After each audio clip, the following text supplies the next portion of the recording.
Dios les bendiga, hermanos.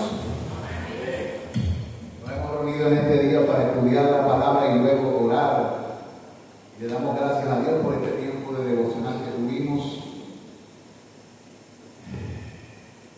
Estaba escuchando a diferentes expositores de las Escrituras en este programa que se llama Por su causa, y también en otro que dan siempre en la iglesia del pastor MacArthur. Y estaban estos pastores muy conocidos, Suhel Michelén, Paul Washer, y de diferentes países de Latinoamérica, hablando de la necesidad de la iglesia en este tiempo. Les voy a compartir eso, lo voy a poner en la página de la iglesia para que luego lo vean, dura como 12 minutos. Pero estas 5 representantes de la fe cristiana bíblica exponen, y lo que hacen es que cortan, porque eso dura como 1 hora y pico, pero lo que hicieron fue que sacaron los extractos de cada uno de ellos, de aquellas cosas que en la iglesia de Jesucristo debe enfocarse, y las razones por las que nosotros estamos aquí en este mundo como iglesia. Y una de las cosas es llevar al mundo a adorar a aquel que merece ser adorado. Nosotros fuimos creados para adorar, hay una necesidad en nuestro corazón, fuimos creados para adorar. Y si no adoramos a Dios, terminamos adorando ¿qué? Ídolos, nosotros mismos, familiares, hijos, esposos. La gente crea ídolos en su corazón en todo el tiempo, propiedades, carros, trabajos, organizaciones. ¿Por qué? Porque aquella necesidad para la cual fuimos creados de representar y adorar a nuestro Creador se desvía, y entonces pecamos, porque nos desviamos de la razón de nuestro propósito. Y me acordaba mientras él decía eso, las palabras que dijo Jesús a la samaritana en aquel encuentro donde él le dijo que Dios está buscando adoradores que le adoren en espíritu y en verdad. O sea, que le reconozcan en todas las facetas de su vida, en todos los lugares donde vayamos, porque eso es adorar en espíritu. A veces la gente se cree que adorar en espíritu es saltar, brincar, revolcarse. Eso no es adorar en espíritu. Adorar en espíritu es adorar controlado por el espíritu, por las razones que da el Espíritu, que vino a testificar de Dios y de su Hijo. Obedecer a aquel que el Señor envió. Adorar a Jesús es obedecerlo en su llamado para nosotros. Adorar a Jesús es cantarle, es hablar de Él, pero también es hacerlo con inteligencia, reflejando su carácter. Adorar a Jesús es dar buen testimonio de quién es Él y de lo que hace en nuestras vidas. Adorar a Jesús se hace en todo momento. Hay un tiempo congregacional para adorar y hay un tiempo individual para adorar. Adoramos a Jesús desde el momento en que nos levantamos hasta el momento que nos dormimos. Fuimos creados para adorar. Y por eso es que aún los hombres y aún los impíos, cuando respiran, sin saber qué están haciendo, están adorando al Dios, cuya pronunciación del nombre es como el viento. ¿Y cómo se escucha cuando nosotros respiramos?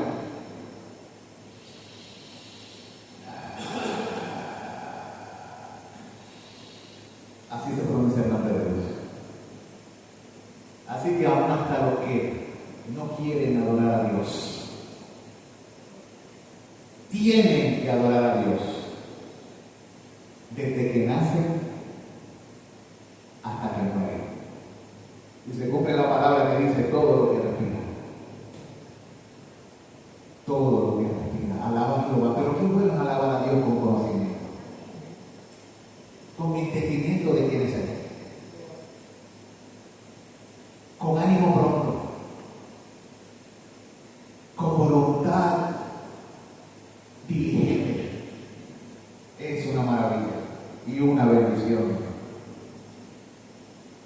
alabar al gran Rey.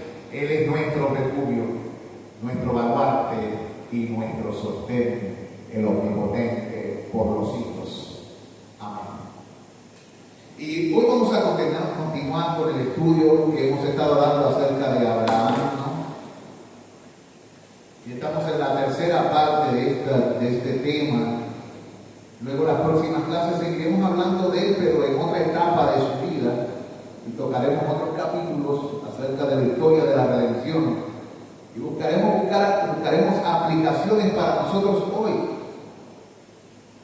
Hemos hablado acerca de que Dios es el que inicia una relación renovada con los seres humanos. Eso fue en Génesis 12, del 1 al 4. Hemos hablado de que Dios manda a su pueblo a confiar en sus promesas. Eso fue en Génesis 15, del 1 al 6.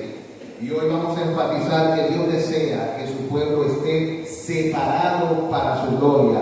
Y se encuentra en Génesis capítulo 7, versículos del 1 al 10. Génesis capítulo 7, versículos del 1 al 10. 17, perdón, no 7, 17.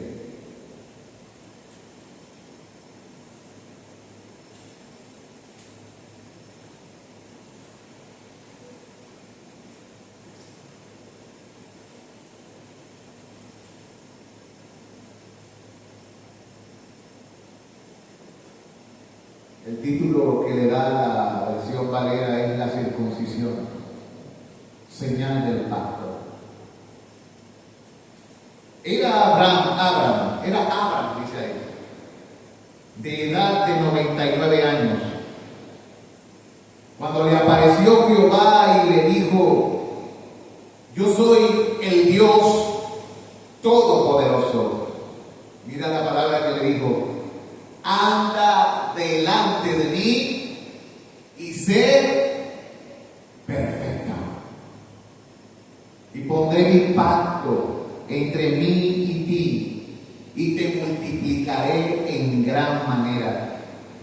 Entonces Abraham se postró sobre su rostro, y Dios habló con él diciendo: he aquí mi pacto es contigo, y serás padre de muchedumbre de gentes. Y no se llamará más tu nombre Abraham, sino que será tu nombre Abraham, porque te he puesto por padre de muchedumbre de gentes.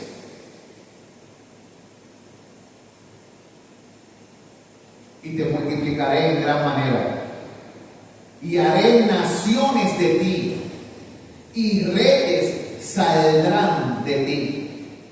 Y estableceré mi pacto entre mí y ti y tu descendencia después de ti en sus generaciones, por pacto perpetuo, para ser tu Dios y el de tu descendencia después de ti.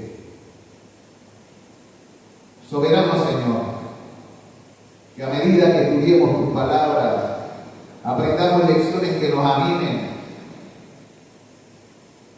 a tener encuentros comprometidos contigo y a seguirte en fidelidad, en fe, como Abraham, que le llamaste Abraham, padre de multitudes.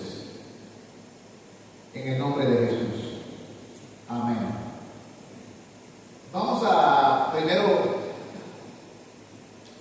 decir 3 preguntas para que a medida que estemos dando el estudio ustedes la tengan en su mente. Preguntas que pueden salir a raíz, hay muchas más, pero voy a poner solamente 3. Y mientras estudiemos, quiero que medites en esto. ¿En qué momento tú, en lo personal, te has sentido como Abraham, con la necesidad de que te recuerden? Porque eso es lo que estaba haciendo Dios. Cada vez que se encontraba con Abraham, le recordaba que las promesas. Él le recordaba continuamente las promesas. ¿En qué momento tú te has sentido como Abraham, con la necesidad de que te recuerden las promesas de Dios? Segunda pregunta: ¿cómo distinguir escogió o hizo diferenciar Dios o distinguir Dios a Abraham y a su descendencia en este pasaje? ¿Qué fue lo que hizo Dios para que se distinguiera de todas las demás naciones? Y tercero, ¿de qué manera Dios llama a todos los cristianos en este tiempo y en todos los tiempos a distinguirse en este mundo? Y a ti a distinguirse en este mundo hoy. ¿De qué manera Dios está llamándote a ti, cristiano, a distinguirte en el día de hoy? Dios, según la Biblia, separó a su pueblo mediante un acto. ¿Cuál fue ese acto? ¿Puede alguien decírmelo? ¿Qué? La circuncisión. Muy bien. ¿Y qué es la circuncisión? ¿Alguien se atreve a decirme qué es la circuncisión? Aquí tengo un micrófono. ¿Alguien se atreve a decirme qué es la circuncisión?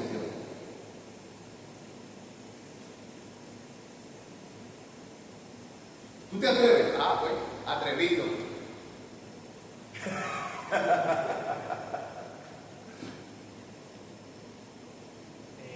Tenemos un atrevido por ahí. ¿No será el acto que representa la purificación del... Y luego pegaste por dos temas. Si tienes miedo a que sea falso, no importa porque aprendemos. Es el acto que se comete para poder representar la purificación del corazón. Fíjate, representa eso en el nuevo pacto. En el nuevo pacto, muy bien. De hecho, la circuncisión del corazón es lo más importante. Así que muy bien, ¿alguna otra persona? Dale el micrófono al hermano. Ahora vamos a ver. Sí. Espera para que grabe porque no lo tengo La claro. parte física, donde el pene del hombre, El prepucio. y se lo corta. Se lo corta. La circuncisión es una mini operación externa del hombre, ¿verdad? A ti te hicieron, tú eres circunciso. Yo soy circunciso también. ¿Cuántos circuncisos hay aquí? ¿Y cuántos incircuncisos hay? Hay un montón de incircuncisos, ¿verdad?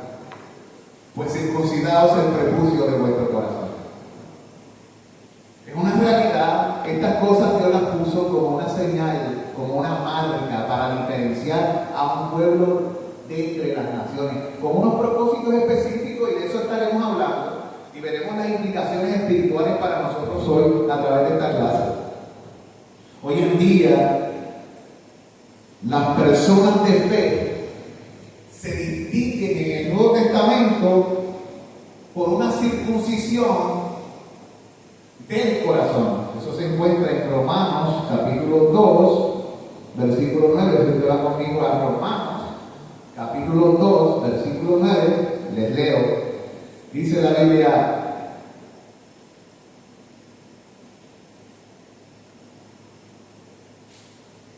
¿9 o 19? No, le escribí mal el versículo. Pero ahorita le cuento.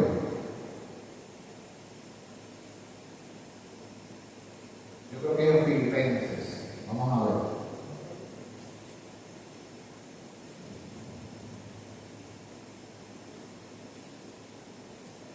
Me fui a otro lado, ¿verdad?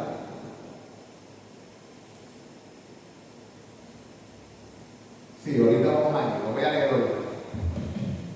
Pero allí, por medio de esa circuncisión del corazón, no es otra cosa que el creer en quién. ¿Cómo se manifiesta que uno está circuncidado del corazón? Cuando creemos en Cristo. Así que vamos a repetirlo. Dios separó a un pueblo mediante una señal, ¿verdad? La señal de la circuncisión. Y en el Nuevo Testamento se le llama una circuncisión del corazón. Y mediante esa circuncisión del corazón, ¿verdad?, llegamos a creer en quién. Cuando Dios circuncida nuestros corazones, Él abre nuestros corazones, llegamos a creer en quién. Dios. Hermana, ¿quiere decir algo?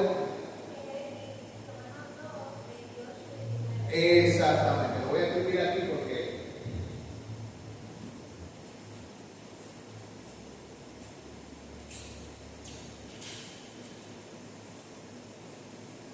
escribí mal el versículo. Romanos 2, 28 al 29.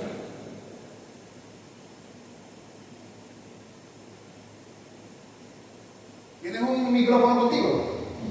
Léelo.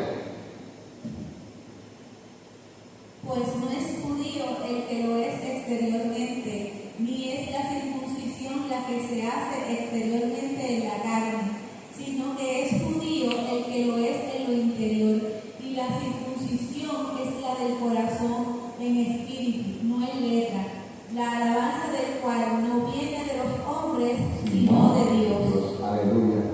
Así que la fe de Abraham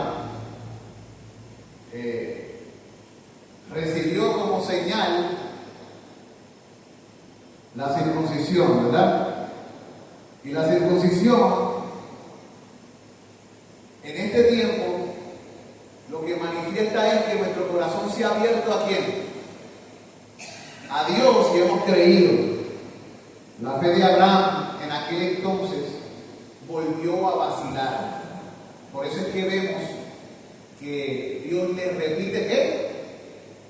La promesa. ¿Por qué Dios repite tanto a veces las cosas? Porque el corazón humano no tan solamente es olvidadizo. El corazón humano puede ser muy ambivalente, muy dado a las emociones, a desanimarse, a desalentarse, a distraerse.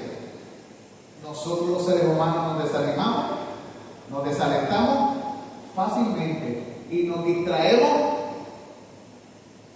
muy fácil. Y cuando se trata de las cosas de Dios, más todavía.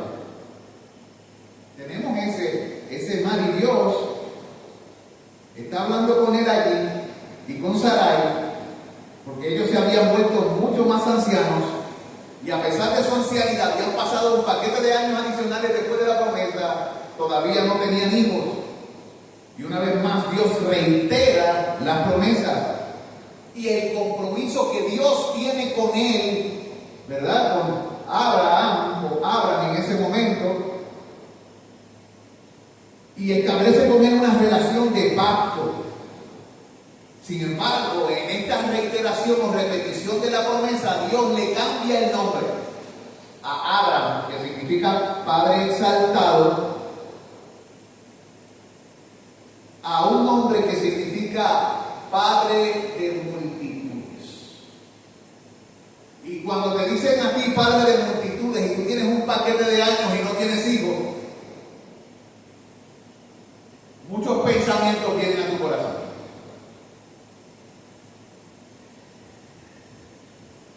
Y dice allí que como señal de esa relación del pacto, Él lo usaría para separar a su pueblo del resto del mundo, como una señal que separa a su pueblo, que los identifica como diferente a todas las demás naciones. Por eso es que estaban los circuncidados y los incircuncisos.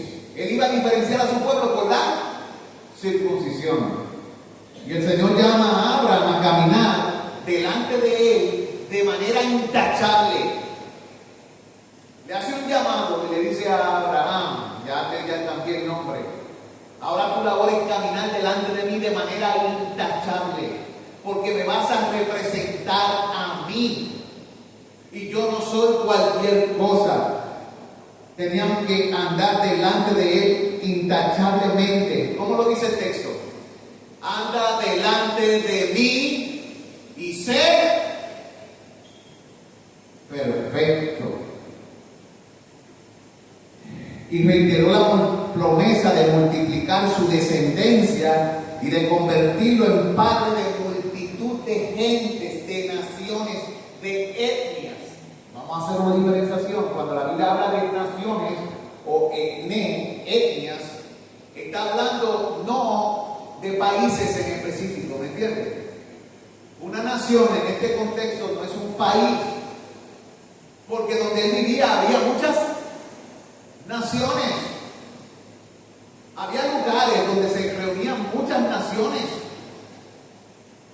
De hecho, tú vas al pueblo de Palestina ahora, donde está lo que se conoce como Israel, y allí hay ¿cuántas naciones? Ahí hay un bochinche de naciones, ahí hay de todo, un arroz con pollo de naciones. Etnias. ¿Ven? Ahora, así que el Señor le cambia el nombre, y no solo eso, le promete en el versículo 6 que de él van a surgir reyes y multitud de naciones. O sea, él iba a ser padre de multitud de etnias. Él dio una promesa por medio de Isaac, pero Isaac fue el único hijo de Abraham. Los madianitas, ¿de dónde salieron? De Abraham. Los ismaelitas, de Abraham. Y si tú ves los hijos de Setura, que eran como 12, todos esos se convirtieron en naciones. ¿Y de dónde vinieron? De Abraham. Y si tú comienzas a ver la historia, te das cuenta que hasta el Imperio Romano, la Roma esa, son familiares de quién? De los judíos. Porque todos estamos mezclados de una manera u otra. Cuando tú estudias las naciones, tú ves las mezclas que hay. Y muchas salieron de Dios, de multitud de reyes salieron de quién? No tan solo del linaje de la promesa de Isaac. También Ismael tuvo hijos que fueron reyes. Esaú sale de Abraham. Edom hubo reyes antes que Israel. Y no era del linaje de la promesa de Isaac. Pero Dios había delimitado para que la simiente esperada viniese de un hijo de la promesa, uno que hubiera nacido no conforme a la fuerza de la carne, sino conforme al poder de Dios y de su promesa. Dios le promete a Abraham que él sería padre de muchas naciones, de muchas gentes. Porque al final de cuentas, esto de la salvación es una promesa que primeramente, antes de darse a los pueblos, se le dio a quién? A la humanidad. En Génesis. Simplemente Dios decidió usar a un pueblo, una nación específica, una etnia específica para comenzar un proceso de rescate.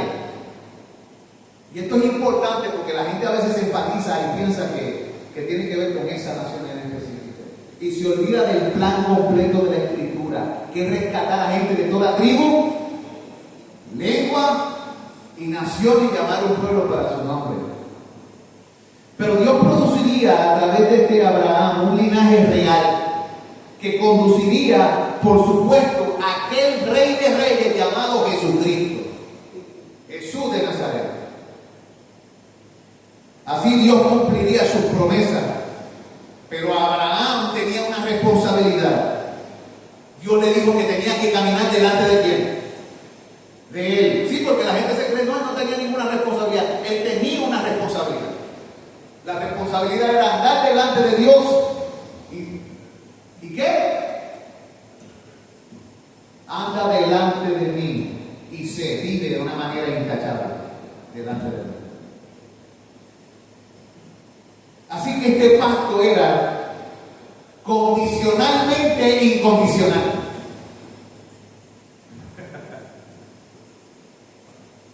Había unas condiciones, pero era incondicional.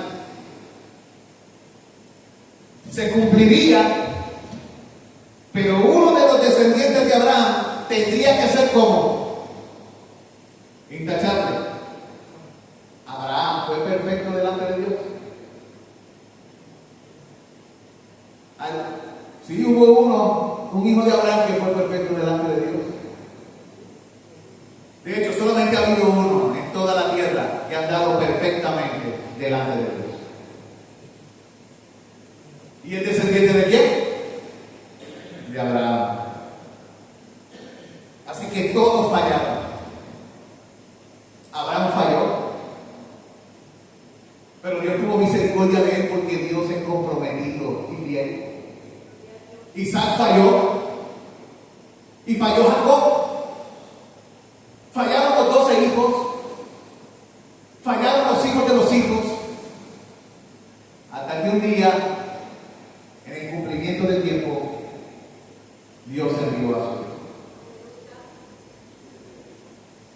Así que todos fallaron, excepto el Señor Jesucristo. Note que Jesucristo a sus discípulos le dice lo mismo que Dios le dijo a quién. Abraham. ¿Se acuerdan de ese pasaje?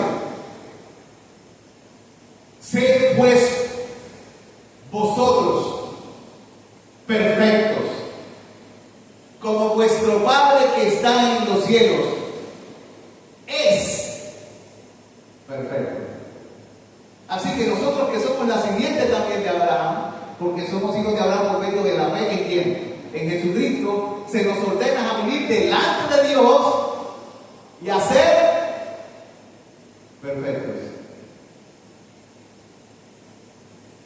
Pero nosotros no lo podemos lograr sin quién, sin Jesucristo.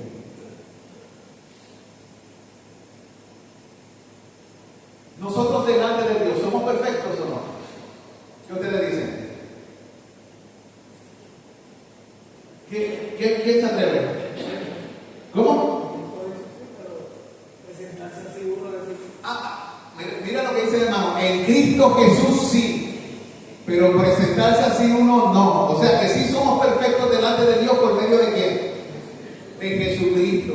Estamos en una buena relación con Dios y justificados pues por la fe, tenemos paz para con Dios por medio de nuestro Señor Jesucristo. Así que en un sentido, todo verdadero creyente es perfecto. Porque está completo en quién? En Cristo Jesús. En otro sentido, en el sentido de la vida diaria, el creyente está en un proceso de ¿qué? De perfeccionamiento. ¿Cómo se le llama eso en la Biblia? Santificación. ¿Vieron? Son dos cosas distintas. Dios está trabajando con nosotros hasta que acabe su obra, como dice Filipenses 1:6, el que comenzó en vosotros la buena obra. ¿Quién está haciendo eso en nosotros? Jesucristo. La perfeccionará. ¿Viste lo que dice? Gálatas 1:6 o Filipenses 1:6. ¿Cuál fue? Déjame ver. Yo creo que Filipenses 1:6. Vamos a ver si es verdad. Filipenses 1:6.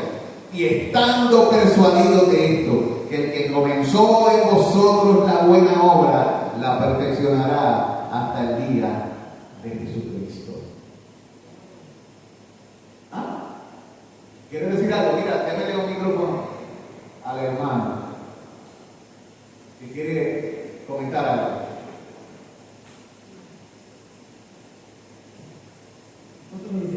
Sí, pégaselo para que se grabe, porque no tengo la pregunta.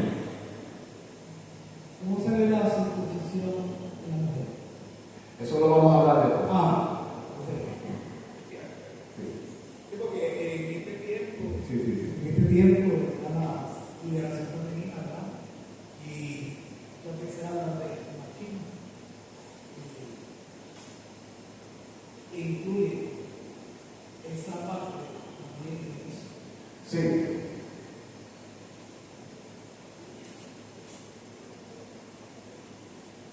Es importante, eso choca, pero lo estaremos hablando. Esto será discutido a través del estudio.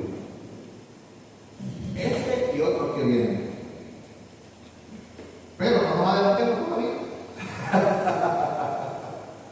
Dice, mire, tal vez tú te recuerdes, si tú creciste en la iglesia, de una melodía que le cantaban a los niños que se llamaba Padre Abraham. Padre Abraham tiene muchos hijos tiene el Padre Abraham, yo soy uno de ellos y tú también.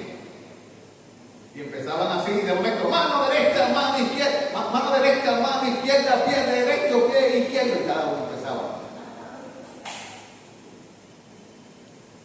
Más allá de ese cántico, con ese pedazo de la canción, que es bastante para divertir a los niños, ¿verdad?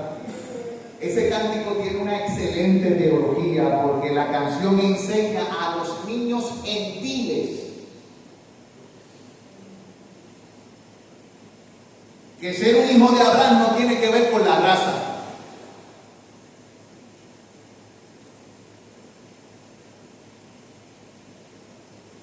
Y todo tiene que ver con la fe en Jesús.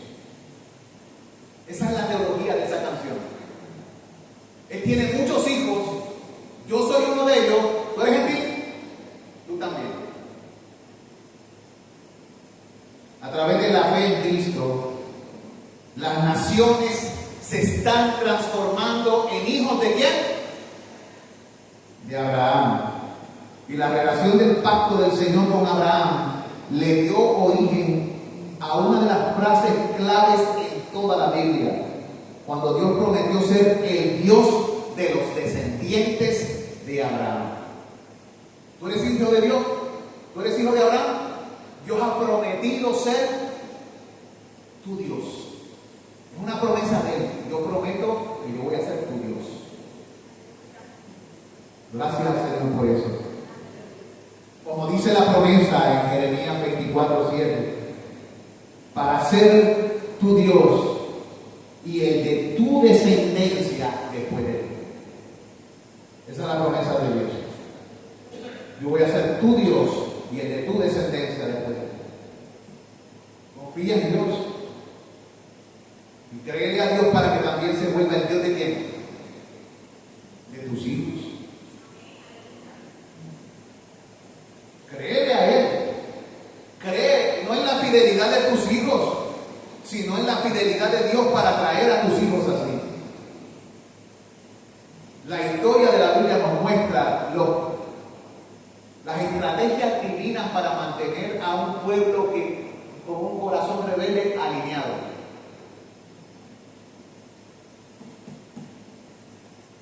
Jacob era una buena persona. Pero ¿qué hizo Dios? Lo ajustó, ¿verdad? Lo tuvo que descoyuntar, pero lo ajustó. ¿Él puede hacer lo mismo con nuestros hijos? En Jeremías 31, 33, voy a leer el 33 en el énfasis, pero voy a leer el 31 para el contexto. Jeremías 31, del 31 al 33 dice: He aquí que vienen días, dice Jehová, en los cuales volverá a mí, en los cuales haré nuevo pacto con la casa de Israel y con la casa de Judá, no como el pacto que hice con sus padres el día que los tomé su mano para sacarlos de la tierra de Egipto, porque ellos invalidaron mi pacto, aunque fui yo un marido para ellos, dice Jehová.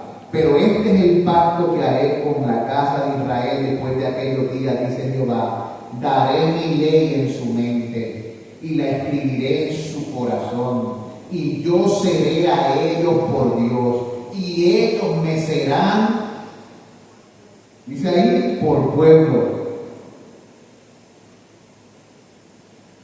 En Jeremías 32:8, si van allí mismo en ese capítulo, en el libro de Jeremías, dice, desde el 36 al 38, al 39 dice, y con todo, ahora sí dice Jehová, Dios de Israel, a esta ciudad de la cual decís vosotros, entregada será en mano del rey de Babilonia, a espada, a hambre y a pestilencia. La cosa se había ido por donde, por la cañería. Dios habla y dice, he aquí que yo los reuniré. O sea que en nuestras vidas las cosas se pueden ir por donde, por la cañería. Pero Dios ha dado una promesa, y cuando Él promete ser tu Dios, Él puede hacer algo y tú debes orar por ese algo.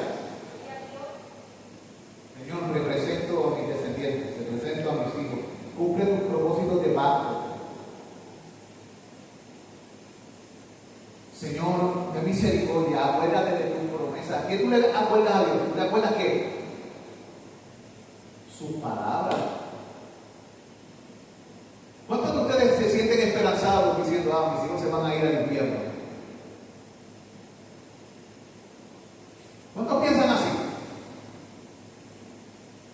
¿Verdad que nadie? Nadie que ama a sus hijos piensa así. Nuestro deseo es que nuestros hijos participen, si somos creyentes, de las promesas que Dios ha dado. Ahora, hablando de esto, es que Dios tenía esta manera de hacer que las cosas que se salían del lugar por causa de la pecaminosidad de los hombres volvieran a dónde? Al sitio para cumplir sus decretos, porque los decretos de Dios tienen cumplimiento y tienen cumplimiento porque Dios prometió y Dios es invocable y fiel. Y dice el texto todavía allí leyendo: he aquí que yo los reuniré, versículo 37 del 32 de Jeremías, de todas las tierras a las cuales los eché con mi furor. Y porque muchas veces también Dios puede que te va a portar mal.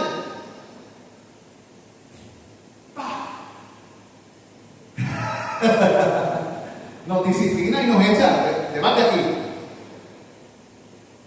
Pero el propósito es destruir, acabar finalmente de una vez y definitivamente con su pueblo, incumplir su promesa. No, Él tiene algo que Él va a cumplir, algo que Él se ha propuesto hacer. Y dice, y continúo leyendo, dice, que los eché con mi furor y con mi enojo e indignación grande, y los haré volver a este lugar, y los haré habitar seguramente. Y mira lo que dice el versículo 38, y me serán por pueblo, y yo seré a ellos por Dios. Aquí tengo un montón de pasajes que dicen lo mismo a través de Ezequiel, a través de Isaías, a través de Zacarías. Mira lo que dice en Zacarías 8:8, versículos 7 y 8 voy a leer. Así ha dicho Jehová de los ejércitos: he aquí yo salvo a mi pueblo de la tierra del oriente y de la tierra de donde se pone el sol, y los traeré y habitarán en medio de Jerusalén y me serán por pueblo, y yo seré a ellos por Dios en verdad y en justicia. ¿Ven esa frase? Es la que estamos diciendo, que se repite continuamente. Yo seré a ellos por quién? Por Dios. Y porque Él sigue insistiendo, porque Dios ha prometido. Y Dios no es como nosotros, que a veces prometemos y ¿qué hacemos? Nos desentendemos de nuestras promesas, pero Dios no es así, gloria a Dios. Si no hubiésemos sido consumidos.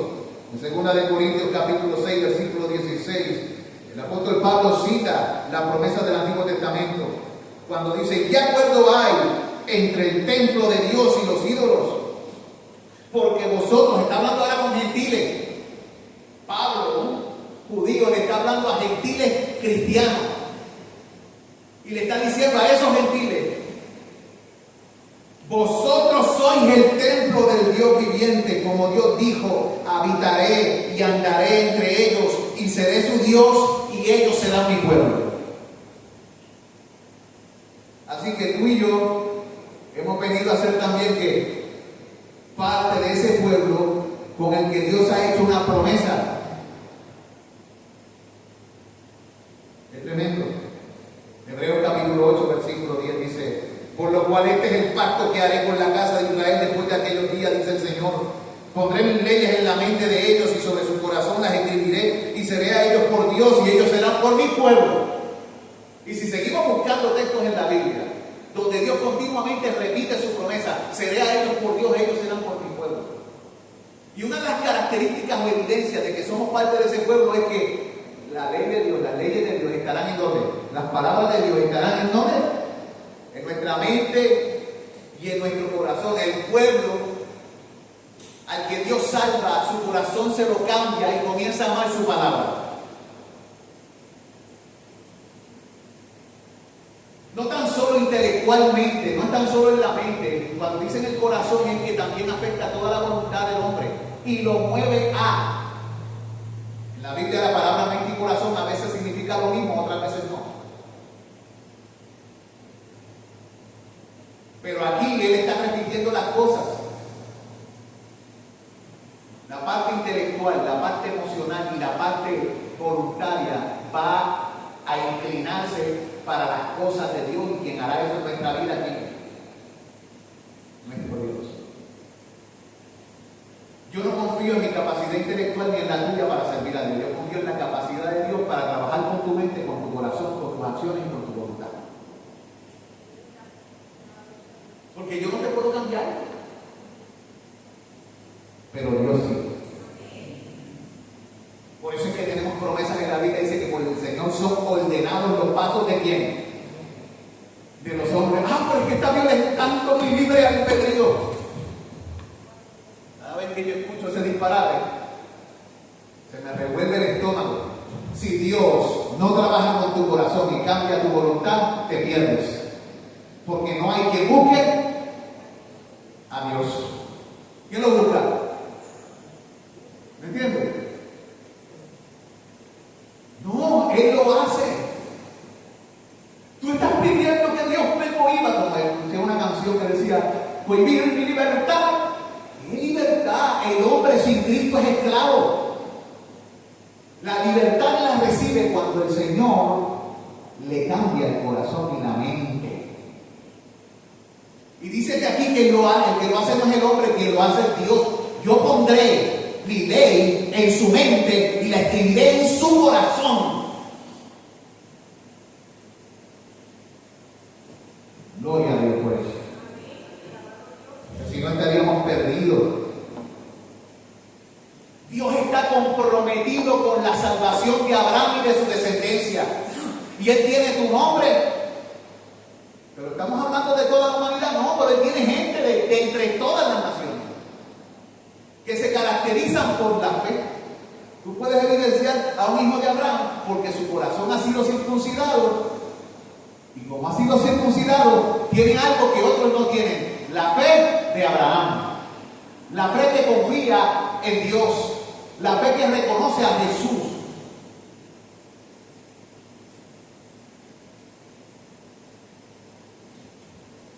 Dios prometió incondicionalmente cumplir estas condiciones a través de Abraham y su descendencia. Y Él dijo que no los abandonaría. Esta gente siempre será su pueblo. Estoy hablando del país. No estoy hablando de todos aquellos que Dios considera hijos de Abraham. Porque no todos los que son nacidos de descendientes de Abraham son israelitas, sino que Isaac será llamada descendencia, o sea, son los de la fe. Y de entre ellos hay judíos nacionales, pero también hay gentiles. Y todos ellos juntos se les llama el Israel de Dios, porque son hijos de Él. Son el verdadero Israel. Hay una parte en la Biblia donde dice que tengamos cuidado de hacer justicia tanto a los judíos como a los gentiles y al Israel de Dios. ¿Ven lo que dice? Judíos y gentiles y al Israel de Dios, dice el texto, en una de las cartas de Pablo. Pero los judíos no se supone que son israelitas, no todos. Porque estamos hablando de la descendencia espiritual. Hay mucha gente que no cree eso, porque no lee las escrituras. Porque piensa que solamente es el pueblo étnico, cuando Dios hizo la promesa aún antes de que ese pueblo existiera. En Génesis capítulo 3:5 hizo una promesa primeramente a la humanidad perdida, al hombre como ser. Lo que pasa es que el hombre en su orgullo siempre tuerce las cosas y se cree que todo se trata de qué? De sí mismo. Todo se trata de Dios. Y cuando nosotros sabemos eso, pues nos ajustamos. En Génesis 17, Dios prometió una señal de pacto entre Él y Abraham. Una que Abraham y su descendencia debían cumplir como un pacto eterno. La circuncisión masculina. Noten lo que hice la referencia. ¿Circuncisión qué? ¿A las mujeres se les puede circuncidar? Imagínense usted. No. Acuérdense que eso tenía una implicación espiritual. El miembro masculino está cubierto y así mismo muchas veces el corazón está cubierto de una callosidad caducidad. ¿Qué estoy diciendo? El corazón humano está cubierto por el pecado.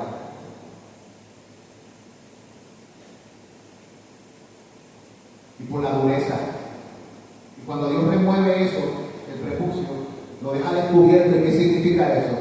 Que cuando nuestro corazón se le va la dureza y se le quita esa callosidad, por eso que lo cubre, queda descubierto delante de la presencia de Dios. Así que los verdaderos circuncisos son los que tienen el corazón descubierto delante de ¿quién? De Dios. ¿Cómo está tu corazón? Así, ¿la mujer puede ser circuncisa? Ahora sí.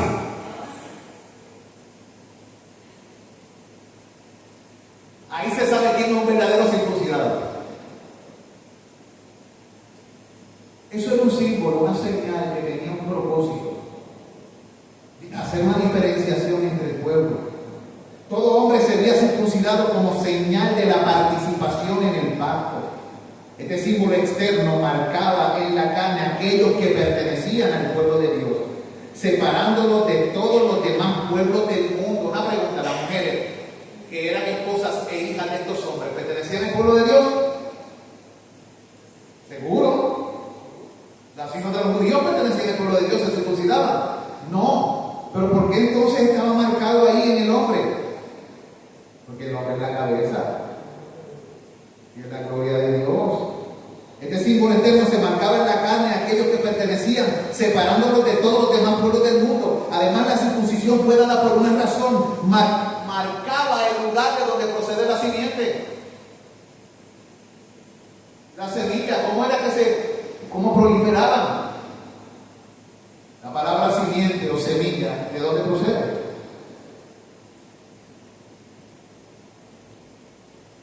Y alguno dirá, pero Cristo es simiente de mujer. Sí, pero ¿de dónde sale la mujer? ¿De una mujer y de qué? De un hombre. ¿Vieron? María era hija de Abraham. Era hija de Abraham por descendencia física y por descendencia espiritual, porque era una mujer de fe. Y ahí que dice la Biblia que vendrá de semilla de mujer. ¿Quién proveyó la otra parte? Dios. ¿Vieron?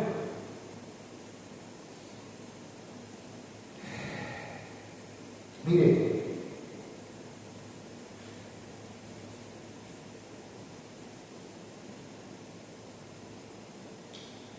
cumplir este pacto era algo bien serio, porque todo aquel que no se circuncidaba quedaba excluido del pueblo. Noten, todo aquel que no era circunciso quedaba excluido del pueblo. ¿Qué significa eso? Que no era parte del pueblo de Dios. Una mujer no tenía que pasar por ese proceso y era parte, pero un hombre, si no era circunciso, no era parte del pueblo. Para ser una verdadera bendición para las naciones, precisaba mantener esta distinción del resto del mundo. Dios hizo eso para separarlos, para que se distinguieran que son un pueblo diferente, escogido especialmente con Dios, con un propósito: ser luz a las naciones.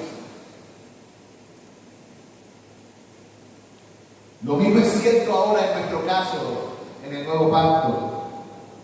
Tú y yo, al igual que aquellos que se circuncidaron, debemos distinguirnos del resto del mundo. No mediante una circuncisión física, sino mediante una circuncisión del corazón. En Romanos 3, 29 al 27 dice: donde pues está la jactancia, queda excluida. ¿Por cuál ley? ¿Por la de las obras? No, sino por la ley de la fe. Concluimos pues que el hombre es justificado por la fe sin las obras de la ley. ¿Es Dios solamente Dios de los judíos? No, es también Dios de los gentiles. Ciertamente también de los gentiles, porque Dios es uno y Él justificará por la fe a los de la circuncisión y por medio de la fe a los de la incircuncisión. Romanos 3, del 27 al 30. Así que estamos viendo que Dios manda a su pueblo a distinguirse. Nosotros, ¿cómo nos vamos a distinguir? por medio de una vida de fe, por medio de un corazón que vive descubierto delante de la presencia de Dios, porque ya no estamos cubiertos, nada nos cubre, estamos circuncisos de corazón. Y Dios nos manda a andar delante de Él y a ser perfectos para que cuando vean las obras que Dios hace en nosotros glorifiquen a nuestro Padre que está en los cielos. Las obras son importantes, no te salvan, pero te identifican. Dicen de quién procedes, a quién le sirves. Muestran el fruto de lo que gobierna tu corazón y manifiestan que tu corazón está delante de Dios, ante cuya presencia estás. Nuestras vidas deben llevar las marcas de la gracia redentora de Dios. ¿Y cuál es la marca de la gracia redentora? La fe.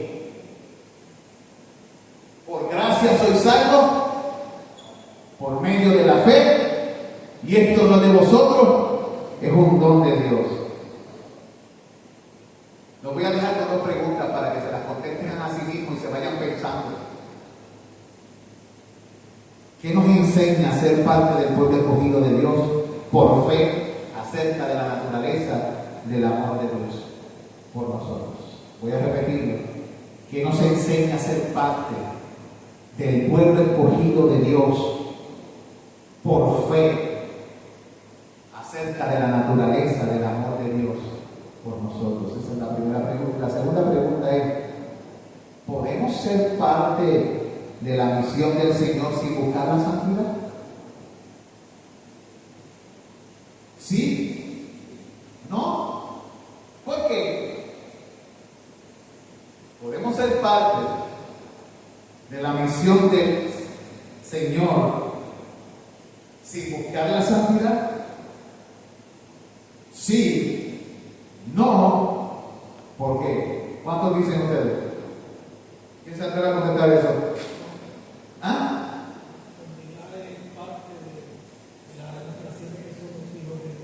Un hermano dice no, que la santidad es parte de la demostración que somos hijos de Dios, y la Biblia dice que sin santidad nadie verá al Señor. Y Dios dice: sed pues vosotros santos, porque yo soy santo. Y en otra parte dice: santos seréis, porque santo soy yo.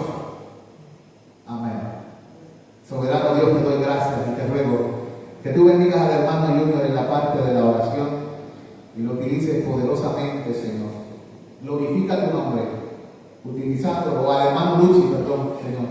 Bendice al hermano Luchi en la parte de la oración y glorifícate a través de su vida en nuestras oraciones como iglesia y luego como independientes, en el nombre de Jesús. Amén y amén.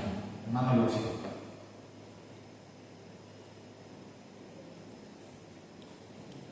Démele un micrófono y súbele el volumen porque como no está el cablecito.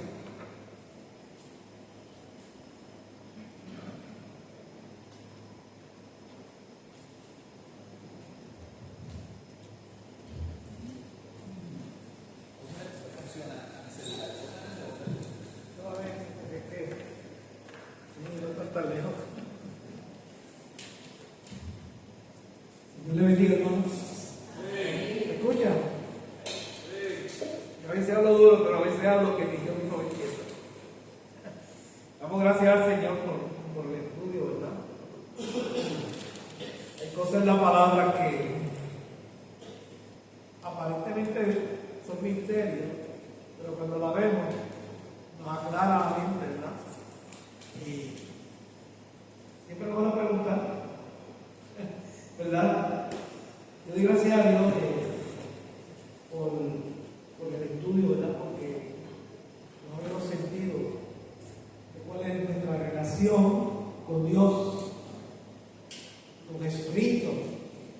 Somos llamados con un propósito, y es para ser santos, ¿verdad? Como decía el hermano.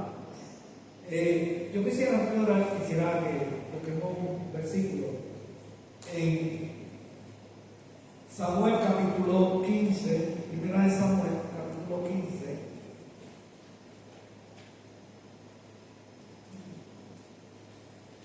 Estos pasajes de Samuel hablan acerca de Saúl.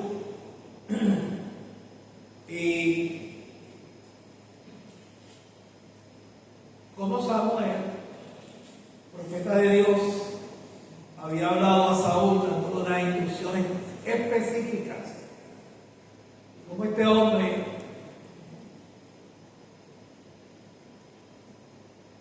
demostró que su corazón estaba más lejos de Dios que más cerca. Y Samuel tiene que amonestarlo y hablarle la verdad como debe ser, ¿verdad? Porque Samuel no puede irse mucho por ahí por las ramas y hablar unas cosas, ¿verdad? Que hablarle el pecado de este hombre. Samuel fue descartado como rey. Saúl, perdón, fue descartado como rey porque no llevó a cabo las instrucciones que Dios le había mandado a hacer. Ya eso ustedes lo han leído, pero lo que quiero que se note en este pasaje que vamos a ver, versículo 22, Samuel dice lo siguiente, hermano. Primero se hace una pregunta, o le hace una pregunta a este personaje, y le dice: ¿se complace Jehová tanto en los holocaustos y víctimas como en que se obedezca la palabra de Jehová? Él ninguna contesta, ¿verdad? Dice: ciertamente el obedecer es mejor que los sacrificios y el prestar atención que las dulzuras de los carneros. Porque como pecado de adivinación es la rebelión, como ídolos e idolatría de inspiración. Por cuanto tú desechaste la palabra de Jehová, Él también te ha desechado para que no seas rey. Me cortó la sala. Porque no obedeció. Y a veces usted dice: pero ven acá, que yo, ¿cuántas veces yo desobedezco a lo que dice el Señor? Y la verdad es que hay que tener cuidado con eso, porque el obedecer es mejor. Es mejor estar bien en cuenta con Dios que irnos por las ramas y no obedecer cuando Dios nos habla en su palabra. Oremos. Señor y Padre Santo, alabamos tu nombre, Señor, en esta noche. Yo te pido en el nombre de Cristo, Señor, que tú guíes nuestros pasos, Señor, guíes nuestros caminos, y que seamos fieles, Señor, a tu palabra, a lo que tú nos dices diariamente, Señor, en la lectura de tu palabra, que es tu palabra, palabra santa, palabra que nos guía y nos dice, nos instruye cómo debemos caminar y comportarnos, Señor, y hacer las cosas. Obra en mis hermanos aquí presentes. Mira las preocupaciones de cada uno de ellos, Señor, en esta noche, en el cual vamos a orar, vamos a traerle a ti, clamar a ti por diferentes peticiones. Bendícenos, Señor, porque necesitamos, Señor, de tu presencia. Necesitamos que podamos entender, Señor, cuál es nuestro caminar verdadero. Caminamos en gracia, Señor, caminamos obedeciendo tu palabra. Y que vale que digamos que somos creyentes, que te amamos, que confiamos, Señor, haciendo promesas y esto y aquello. Sin embargo, en nuestro corazón no hay obediencia a ti. Perdónanos, Señor, perdónanos si hemos pecado contra ti, Señor, en este sentido. Mira nuestros corazones, Señor, aplaca tu vida, Señor, en nuestra vida, y pon, Señor, un espíritu, Señor, de gracia, de bondad, de misericordia, para que nosotros podamos obedecerte, Señor, como debe ser. Endereza nuestros pasos, Señor. Necesitamos que tú lo endereces. Te damos gracias, Señor, en el nombre de Cristo Jesús. Amén. Y ha tocado a mí en esta noche, ¿verdad?, en la parte de oración. Antes de entrar a algún poquito que yo quisiera que vieran, hay alguna oración en particular que me ha traído, que sea de urgencia, que necesite que se ore. Sí. Sí, hermano. Papá de el hermano Roberto Lugo, recuerda, el hijo de Roberto Lugo Yari, que es pastor. Pastor Roberto Lugo, la esposa de él se llama Ruth, el papá está luchando por su vida, las últimas con cáncer. Él pidió por favor que su esposa lleva 2 meses aquí en Puerto Rico, cuidando a su papá y a su mamá, ¿verdad? Y para que el que venía a predicar aquí, Roberto Lugo, que es el hijo de Roberto Lugo, que es el hijo de la congregación y de Yari. Pues la esposa se llama Ruth, el papá de Ruth, la esposa del Roberto Lugo, está luchando por su vida con cáncer, ¿verdad? Y para que el Señor ponga su mano allí, le pedimos al Señor. También por una mujer que tiene cáncer en toda la espina dorsal, ¿verdad? Y también por unos estudios que Ana se tiene que hacer. Ella está bien malita todos los días y ella tiene que hacerse esos estudios, y si no se mejora de lo que está en estos días, no le pueden hacer ese estudio. Y cada vez que dan cita y le hacen cita a los médicos, se está tardando más en conseguir una cita, ¿no? Así que la presento de la mano de Dios. Amén. ¿Alguno otro que tenga una oración en particular? ¿Quién más?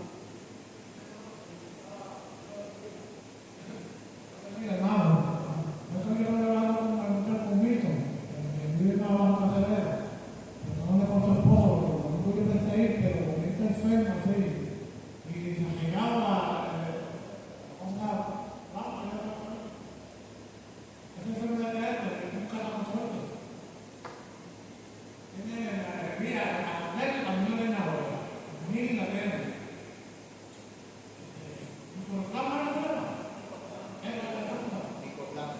Pues nosotros vimos a visitarlo, a ver esta semana. Y entonces yo estuve hablando con él y me dijo que estaba un poquito mala, ¿verdad? No sé si es que entraba en depresión, no quiere ni comer ni nada. Lo único que caminar para nada, siguiendo caminando, lo que no se le parte es.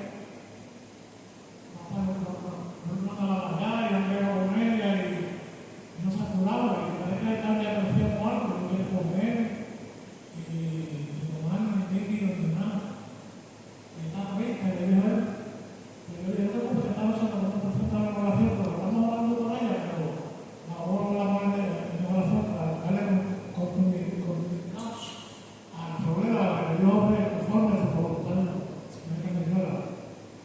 ¿Cómo se llama ella?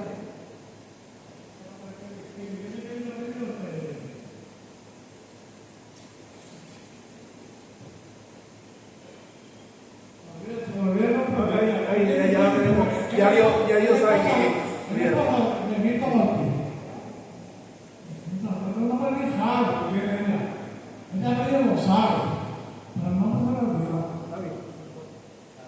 ¿alguien más tiene alguna otra petición en particular? ¿Sí, hermano? Sí, yo quiero presentar a un caballero que desapareció de un centro médico de eso y la familia lo está buscando y no consigue nada. Eso es la que me dice la Sainz en septiembre.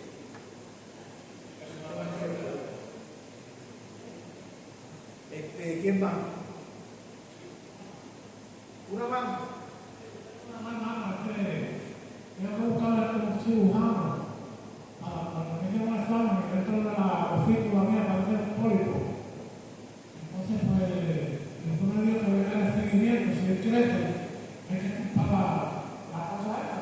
La vesícula, sí, La vesícula, un canceroso. O si se me pide igual, me hago que. ¿Alguien más? ¿Alguno otro? Voy a pedir al hermano Giovanni que ore por esas peticiones. Giovanni va a orar por la petición del hermano, la de Cuco y la petición de. ¿No le escuchaste? El Señor sabe. Usted ore ahí. Es un santo de Dios, te digo. Oremos, hermanos. María, nos presentamos delante de tu presencia, Señor, primeramente para pedirte perdón por todas aquellas faltas cometidas delante de tu presencia, Señor, y suplicarte, Señor, por aquellas peticiones de mis hermanos, Señor. Tú conoces cada una de ellas, Señor. Te damos gracias, Señor,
la vista para protegernos y librarnos del mal y de toda maldad. Y como tenemos lucha contra sangre y carne, no contra la principal, contra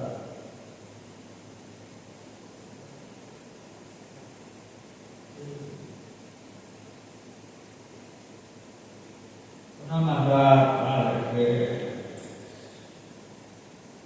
el enemigo anda como león rugiendo buscando a su lugar, pero contigo, Señor.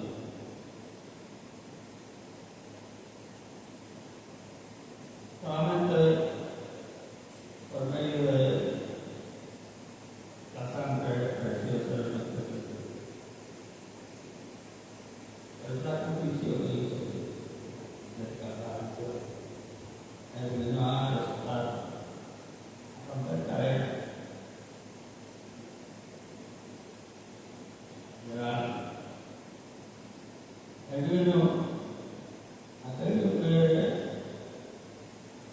era Señor.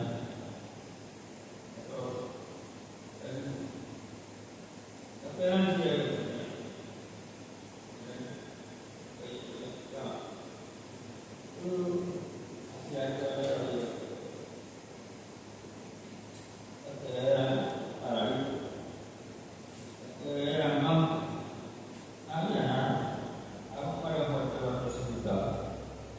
lo que tú quieras para él. Sí, como tú hiciste la obra mía, como sanaste. Pero también ahora, de una manera especial, de la especial. Yo conozco a por eso, nombre de nuestro Señor Jesucristo. Amén. Alabamos al Señor. Vamos a buscar el libro de Jeremías. El hermano estaba mencionando a Jeremías. A mí me encanta el libro de Jeremías. Yo sé que ustedes han leído el libro de Jeremías. Y Jeremías fue profeta en un tiempo bien difícil. Tiempo en el cual el pueblo estaba apartado completamente de la presencia de Dios, iban en pos de ídolos, cosas así, y Dios prácticamente estaba ligado con ellos, porque era un pueblo rebelde, un pueblo que se le hablaba la palabra y se le echaba la espalda, como dice el hermano. Pero yo quisiera que fuéramos al capítulo 41.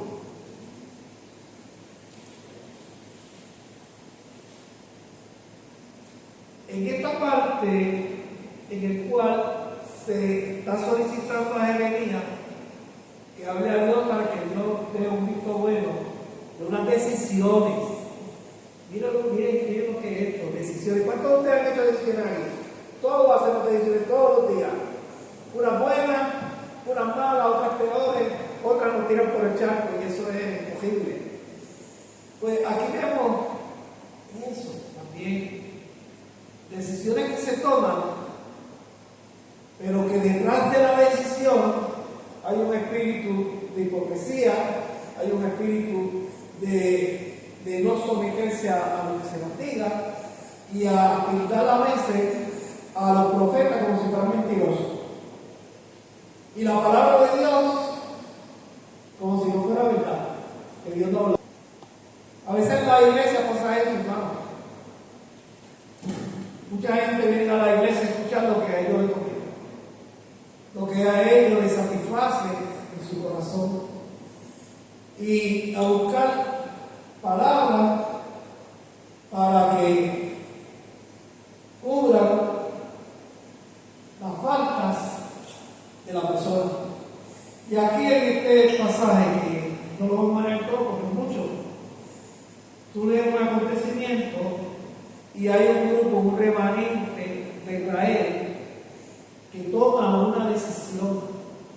Pero esa decisión la tomaron ellos, el hombre, porque las decisiones las toma el hombre.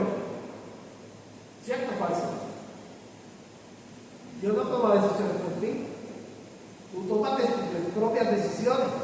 Ahora, el problema aquí es que si esas decisiones que yo tomo, yo las pongo delante de Dios.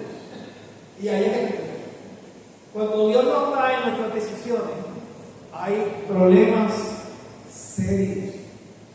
Porque tendremos que asumir todos los resultados de esas decisiones que usted ha tomado. Pero miren esto, miren el versículo 18. Es más, el 17. ¿Qué capítulo, hermano? El capítulo 41, estoy. Jeremías capítulo 41. No quisiera leerlo todo porque tomamos mucho tiempo. Es ver unos puntos y ver una situación donde se toman decisiones que a la larga no se van a obedecer. Por eso empecé ahorita hablando de la obediencia, ¿verdad? Prometemos, pero después cuando la cosa se pone de una manera, no cumplimos. Y es que detrás de todo eso siempre hay esa cuestión de tratar de ver que lo que estoy haciendo es correcto, cuando muchas veces no es. Dice, miren, el 17 dice, y fueron y habitaron en Jeruquimán, que está cerca de Belén, a fin de ir y meterse ¿dónde? En Egipto. ¿Qué representa Egipto para ellos? Esclavitud. ¿Qué más? Para esta gente, seguridad, entre comillas, ¿verdad? Al mundo. Esa es la decisión que ellos han tomado, este remanente que quedó debido a la guerra que hubo con Babilonia, ¿verdad? Con los calderos. Entonces ellos dejaron ese remanente. Entre ese remanente se va Jeremías. Porque Jeremías se le había dado la oportunidad de que escogiera o se iba en Babilonia o se quedaba allí con el remanente. Y él decidió quedarse allí con ese remanente. Por la prédica de él, porque él predicaba de que ese pueblo debía de quedarse sujeto al rey de Babilonia. Pero ellos no querían, algunos. Los babilonios se llevó lo mejor que había en lugar y en ese pueblo. Solamente dejaron ese remanente. Pero este remanente le llegó una serie de problemas.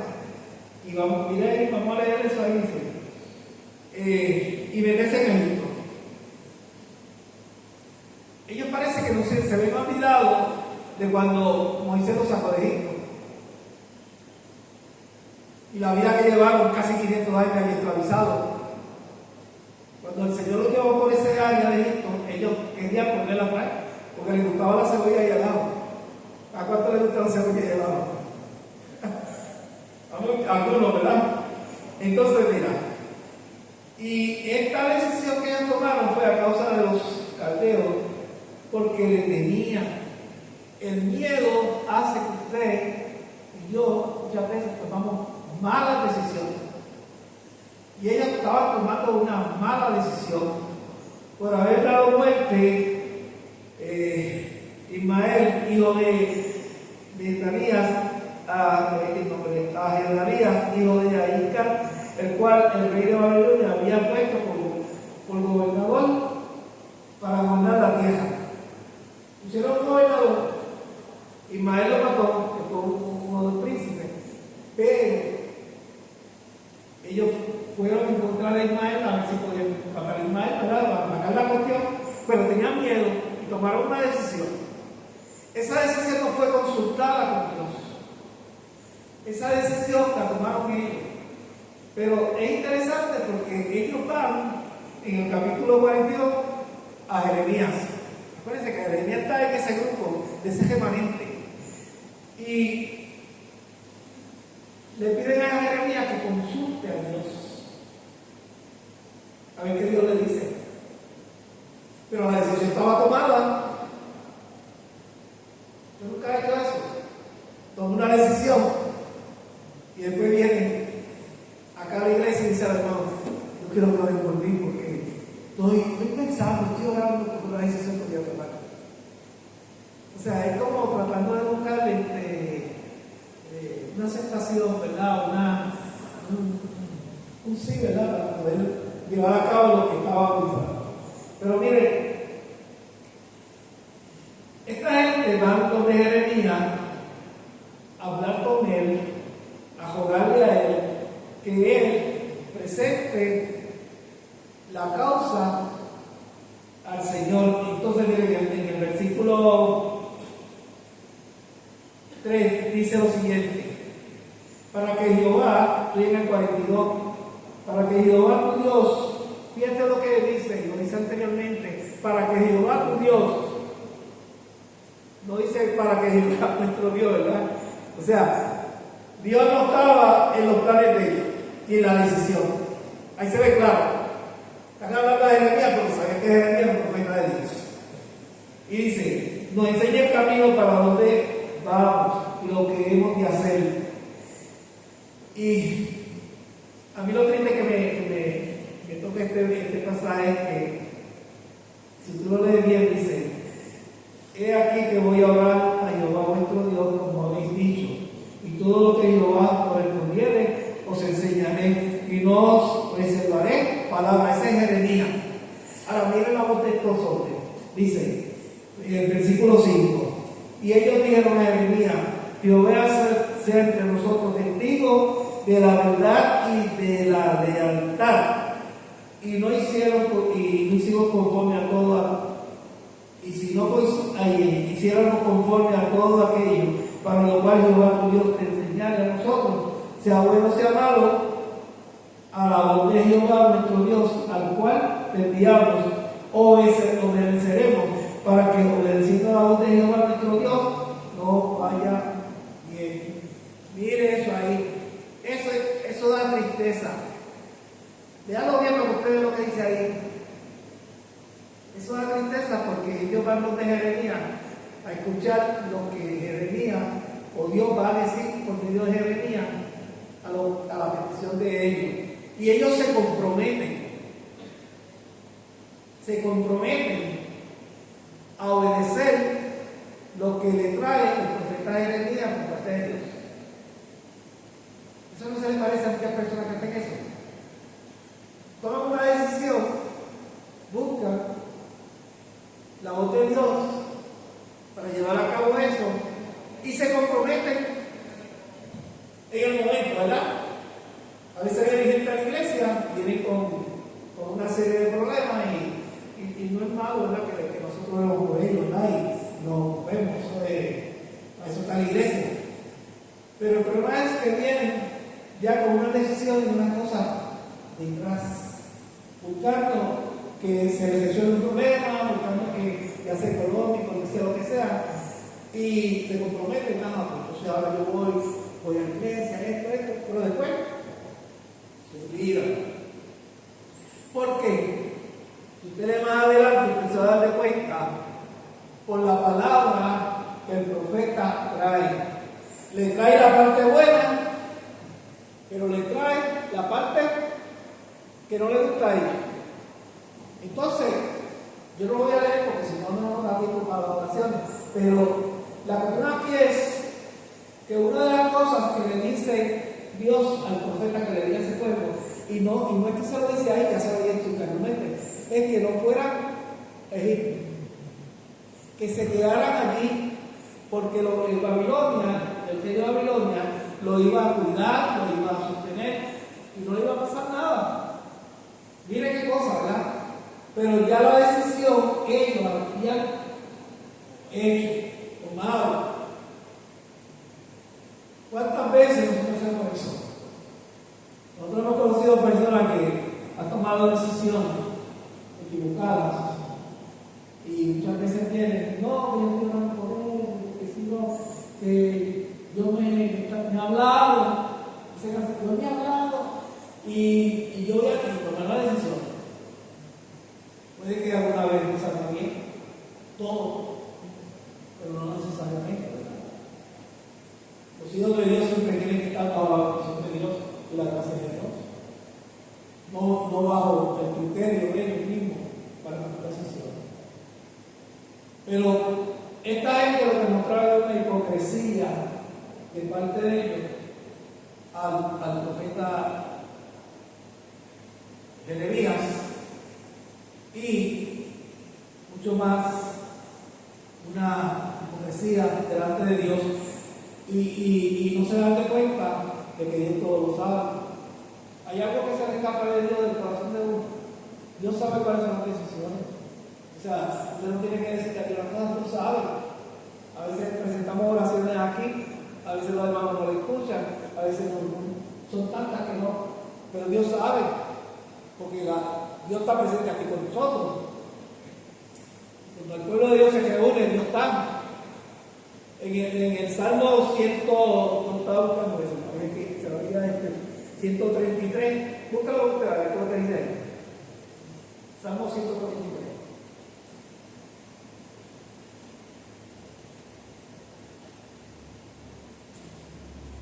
Esto es un salmo que usted conoce bien.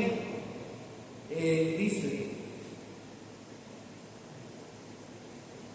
mirad cuán bueno y cuán delicioso es habitar los hermanos juntos en armonía. Es como el murmullo sobre la barba, sobre la cabeza, el cual desciende sobre la barba de Aarón y va hasta los bordes de sus vestiduras, como el rocío de Enón, que desciende sobre los montes de Sion, porque allí envía Jehová bendición y miren de él. Miren, porque yo traje esto. ¿Qué es lo que me trae en mi corazón? Hay gente en la iglesia que están inconformes con estar donde están.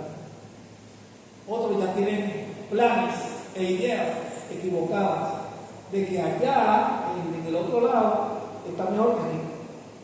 A veces nosotros vemos que hay pocos hermanos dentro de la congregación, unos tan irregulares, y pensamos que moverle para allá es mejor, pero eso no es así.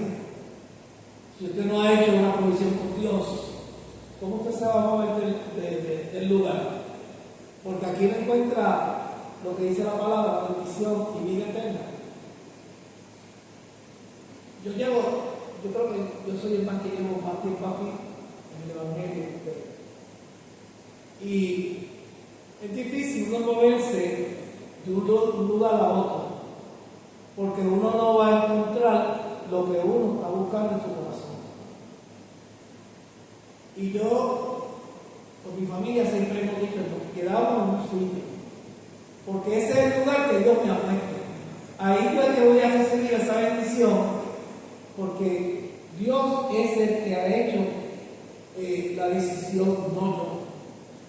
Pero a veces tomamos decisiones de movernos, y cuando nos movemos, detrás de todo eso siempre hay algo que Dios no está presente. Mire lo que hizo este pueblo, este remanente del Señor. Porque como vamos a Jeremías, por ustedes. Después que Jeremías habló,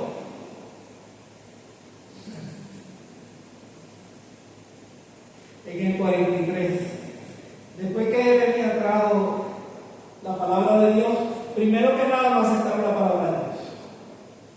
No la aceptaron, la rechazaron. Mire lo que le dice este pueblo, porque ellos no estaban buscando la voz de Dios, ni la decisión de Dios, y muchas veces en estos asuntos no se busca la voz de Dios, porque ya la decisión está tomada. Mire lo que dice en Jeremías, versículo 2. Dijo Azarías, hijo de Osaías, y Jonán, hijo de Carea, y todos los varones soberbios, orgullosos, dieron a Jeremías. ¿Qué le dieron a Jeremías? Mentiroso.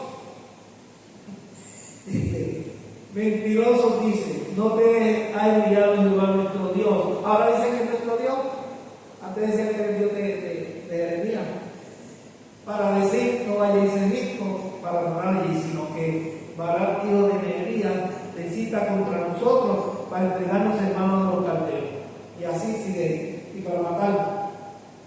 Y eso, fíjense lo que se atreve esta gente. Primero, toman una decisión.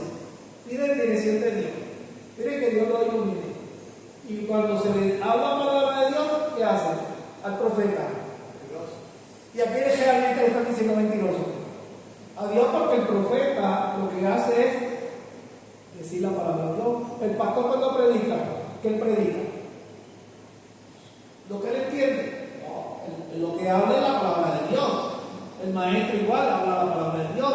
Usted tiene que estar su oído para escuchar esa palabra y vivir conforme a esa palabra y obedecer lo que esa palabra dice.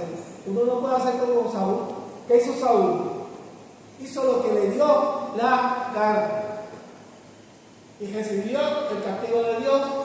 Se le quitó su reinado porque tomó una decisión basado en los toritos, la paquita y esas cosas, ¿verdad? Una decisión anterior a obedecer a Dios.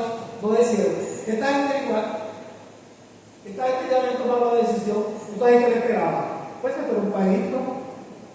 Pero entre lo que dice la palabra ahí es que si ellos iban a Egipto, lo van a morir a espada, a hambre, y así sucedió. Porque si usted lee más adelante, se va a dar cuenta que Babilonia invade Egipto. Y allí pasa espada a todos. Ahora, lo que decía el hermano ahorita es bien importante. Dios siempre trata a un remanente. Yo doy gloria a Dios por eso, porque sin ese remanente, nosotros no tuviéramos un remanente verdadero, un remanente que a pesar de las circunstancias se mantiene firme en la palabra que Dios le ha dado. Hay que orar por eso, hermano, porque a veces nuestros corazones van y vienen, vacilan para aquí, vacilan para allá, pero no se mantienen estables donde Dios lo ha colocado. La bendición, si usted la va a buscar, usted la tiene que buscar donde Dios lo puso y en Dios mismo. Usted no tiene que ir a buscar nada en otro lado. Hay gente que se está moviendo todo el tiempo, iglesia en iglesia, y eso a la larga y a la postre se queda sin la soga y sin la cabra. Piense eso, hermano. No sea como estas personas que ya habían tomado una decisión y luego consultaron a Dios para que Dios tuviera gracia con ellos. Pero no es así, eso no funciona así. Usted tiene gracia con Dios cuando usted se derrama delante de Él. Que eso es lo que le dice ahí, le dice, mire, arrepiéntase, busquen de Dios, Dios es la cosa delante de Dios.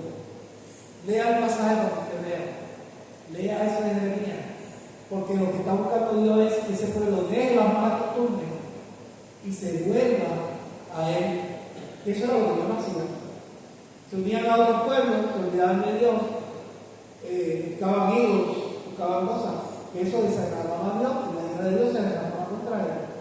Todo el tiempo que usted lea Jeremías es eso, esa es la prédica, esa es la palabra que Dios le ha dado a Jeremías para que le diga ese pueblo. Y no lo querían. Una vez lo metieron en un pozo lleno de fango, porque Jeremías hablaba no lo que él pensaba, no lo que él creía, no hablaba lo que él buscaba para que la gente se mantuviera complaciente. Porque muchas veces lo que buscamos es la complacencia, que nos digan lo que queremos escuchar, que nos digan lo que queremos, para sentirnos bien. Es como el enfermo, usted va al enfermo y dice, no te preocupes que eso pasa y te está cuidando y tú tienes que familia. Pero nunca le hablan del dolor que está pasando. Tenemos que ser sinceros delante de Dios. Muchas veces vivir ese tipo de vida porque tenemos que ser de una manera delante de Dios, porque eso nos llamó a Dios a ser santos y a ser firmes en lo que nosotros hemos recibido y nosotros hemos aceptado de Dios. Imagínense que Abraham podía por un lado y irse a la casa de Dios. No estaría con nosotros. Habría que haber otro pueblo más diferente. Pero Dios es misericordioso y bueno con nosotros. Damos gracias a Dios por eso. Y hay alguna otra petición que quiero entregar. ¿Quién más? espiritual. Ahora nos despedimos de las redes para las comisiones individuales. Dios le bendiga, hermano.